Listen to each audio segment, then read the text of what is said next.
Sasailalim ang itinuturong utak ng multibilyong pork barrel scam si Janet Lim Napoles sa orientation para masanay sa loob ng piitan kasama ang mga ordinaryong bilanggo.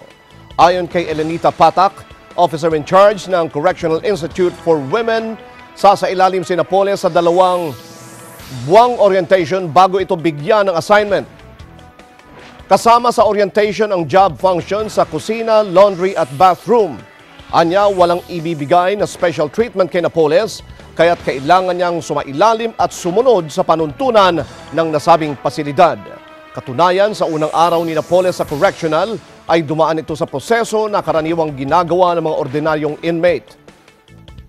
Pagpasok nito sa piitan, ay kinunan siya ng fingerprint, pinagsuot ng orange prison uniform at natulog sa kutsyon na nakalatag sa sahig kasama ang ilang bilanggo.